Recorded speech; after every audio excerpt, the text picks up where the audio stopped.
শামশেরগঞ্জের গঙ্গা ভাঙন নিয়ে জনস্বার্থ মামলাকারী আইনের ছাত্র মাসুদ শেখের ওপরে প্রাণঘাতী হামলা।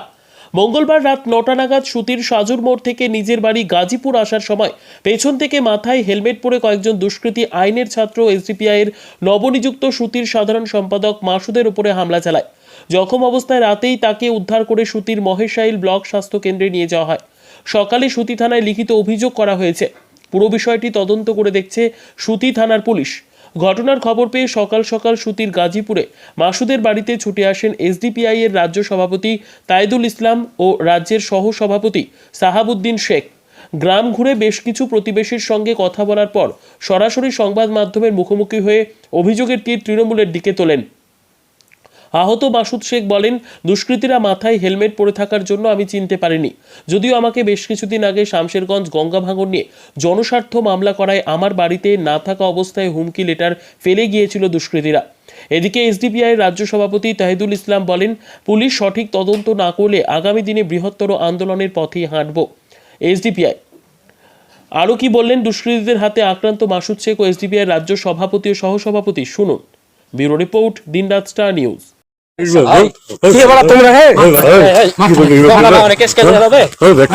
আমি মানুষের জন্য তো কাজ করেছি,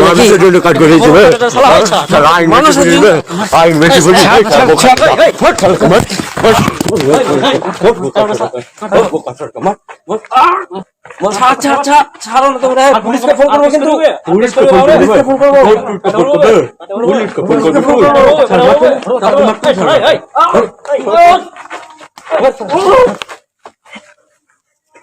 পালাবে পালাবে পালা পালা পালা পালা।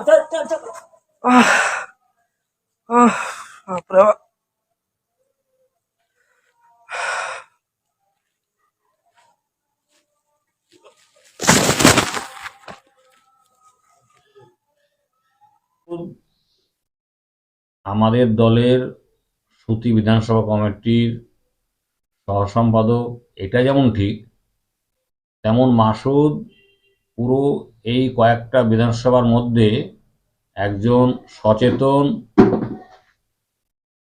এবং দায়িত্বশীল লড়াকু সমাজসেবী। সে বর্তমানে আইনের ছাত্র। সেই সমস্ত কারণে ও গঙ্গা ভাঙন নিয়ে দীর্ঘদিন ধরে লড়াই করে যাচ্ছে।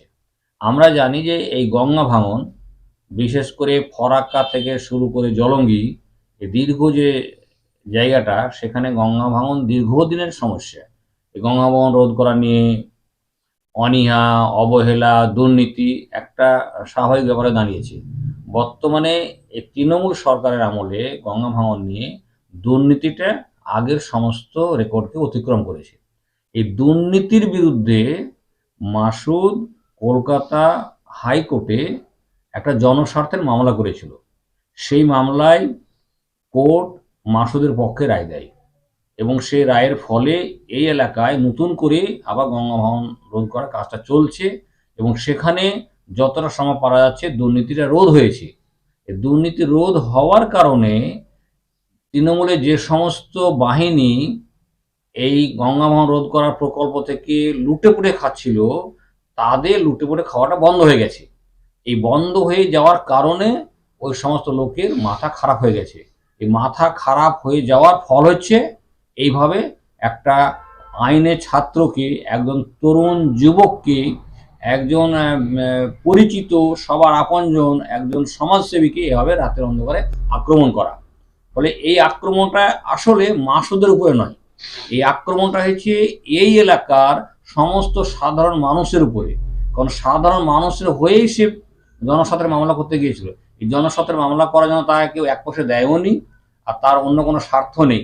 ফলে এই এলাকায় গঙ্গা ভাঙন রোধটা হবে, দুর্নীতি হবে না, এলাকার মানুষ বাঁচবেন, এখানে মানুষ ঘর বাড়ি ছেড়ে আর পালাতে হবে না। এই দায়বদ্ধতা থেকে নিজের পকেট থেকে পয়সা খরচা করে সে এই মামলাটা করেছিল। ফলে সে যেটা করছিল এই পুরো এলাকার সাধারণ মানুষের পক্ষে। ফলে এই আক্রমণটা হয়েছে সাধারণ মানুষকে, এবং এই আক্রমণটা শুধু একজন মানুষকে হয়নি, এটা হয়েছে এলাকার সমস্ত সমাজসেবীদের উপরে, যারা এই গঙ্গা ভাঙনের ক্ষেত্রে দুর্নীতি বন্ধ এটা চাইছেন, তাদের সবাইকে। এটা করেছে কয়েকজন মানুষ, তাদের নাম আমি তার সাথে কথা বলে দেখেছি, সে বলতে পারেনি ঠিকই, কিন্তু এলাকার লোকের সাথে কথা বলে দেখেছি অনেকের অভিযোগ যে এই যারা আক্রমণ করেছে এবং মাসুদের কথায় যে সময় সুযোগ পেলে হয়তো মেরেই ফেলতো, সেই আক্রমণকারী হচ্ছে এই এলাকার তৃণমূলের গুন্ডা বাহিনী।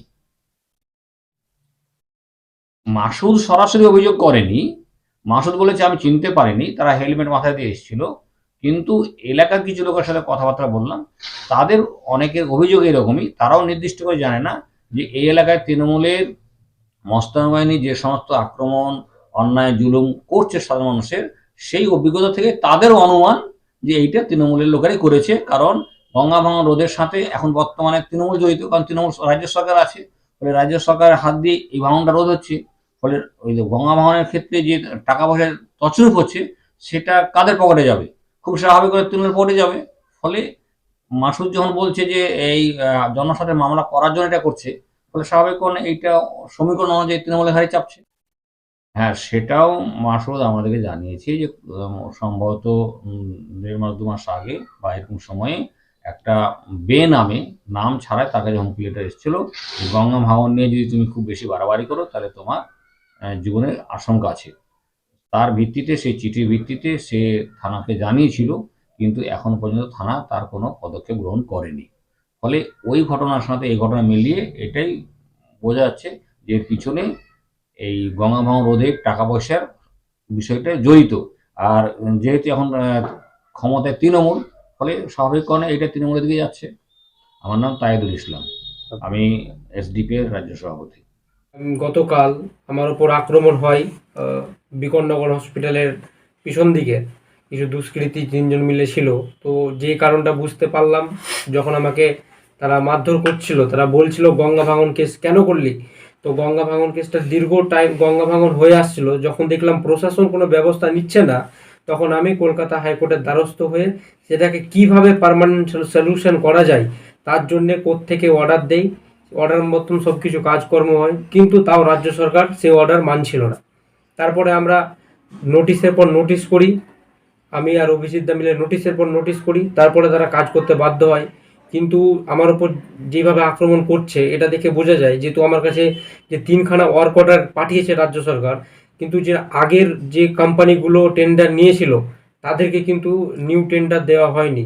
তার ফলে হয়তো তারা আমার ওপর তাদের ক্ষোভ আছে যে কেন আমরা পেলাম না। হয়তো তারা পেলে কিছু টাকা মারতে পারতো, তাদের পকেট ভর্তি হতো, কিন্তু তারা পায়নি, সেই ওয়ার্ক অর্ডারে তাদের নাম নেই। তার জন্য হয়তো তারা করছে, বা প্রশাসন আমাকে হয়তো যে রুলিং পার্টি তারা দিয়ে করাচ্ছে, তাদের লোকজন জড়ো করে আমাকে মারধর করা হচ্ছে। এর আগেও আমি কিছু হুমকির সম্মুখীন হয়েছি, পুলিশ প্রশাসনকে জানানো হয়েছিল, কিন্তু তারা কোনো স্টেপ নেয়নি। তার জন্যে আমাকে আবার গতকাল এরকম আক্রান্ত করা হয়েছে। তো আমার যেটা প্রশ্ন হচ্ছে যে আজকে সমাজে কি মানুষের জন্য কাজ করাটা অপরাধ? মানে মানুষের জন্য ভালো কাজ করতে গেলে কি নিজের ক্ষতি হবে? এরকম করে তো চলতে পারে না। কারণ জনসাধারণ যদি না জাগে, তাদের যে পাওয়ারটা না দেখায়, তাহলে কি করে হবে? কারণ জনসাধারণের জন্য কাজ করতে যাচ্ছি আর এদিকে আক্রান্ত হয়ে যাচ্ছি, হ্যাঁ, মার খেতে হচ্ছে। মানে এমন গতকাল অবস্থা হয়েছিল যে আর একটু টাইম হলে তারা হয়তো মেরেই ফেলে দিত, এরকম অবস্থা। তাদের হাতে চাকু ছিল, তো আর কি কি ছিল জানি না, বাট চাকুটা দেখেছি, চাকুটা ছিল। তো মূল বিষয়টা হচ্ছে, তারপরে আপনারা হয়তো দেখেছেন খবরে যে শিশু ভিক্ষক আর শিশু শ্রম নিয়েও কলকাতা হাইকোর্টে দ্বারস্থ হয়েছি, সেটারও চলছে। তার যেদিনে আমাদের প্রথম হিয়ারিং হয়, তারপরেই শামশেরগঞ্জের এরিয়াতে কিন্তু অনেক শিশু শ্রম যারা করছিল তাদেরকে সরকার উদ্ধার করে, কারণ প্রধান বিচারপতি রিপোর্ট চেয়েছিলেন রাজ্যের কাছ থেকে। তো এই সমস্ত কারণে আমার উপর আক্রমণ করছে। আমি তো কোনো খারাপ কাজ করছি না, আমি তো মানুষের জন্য কাজ করছি, মানুষ যাতে ভালো পরিষেবা পায়, মানুষের যাতে, সাধারণ মানুষের যাতে কোনো ক্ষয়ক্ষতি না হয়, তার জন্যই তো কাজ করছি। আর তার ফলস্বরূপ আমাকে মার খেতে হচ্ছে, হ্যাঁ, আমার রক্ত ঝরছে। তো এই সব কারণ। তো আমি আপনাদের কাছে অনুরোধ করব যে আমি আপনাদের জন্য কাজ করছি, সাধারণ মানুষের জন্য কাজ করছি, তো আপনারা আমার পাশে থাকুন। না, যারা আমাকে আক্রমণ করেছিল ওরা 3 জন ছিল, যাদের একজনের হাতে একটা ছুরি ছিল, চাকু ছিল, তারা তিনজনই তাদের ফেস কভার ছিল তাদের ফেসে, তো চিনতে পারিনি। আর অনেকটাই রাত হয়ে গিয়েছিল, রাত 8:30 নাগাদ, তো আমি চিনতে পারিনি কাউকে। ঘটনাটা ঘটেছে আমাদের যেটা বিকননগর হসপিটাল আছে, কাশিমনগর হসপিটাল, যেটা দীর্ঘ সময় ধরে বন্ধ, হ্যাঁ, সেই হসপিটালের কাছে। মাসুদ শেখ।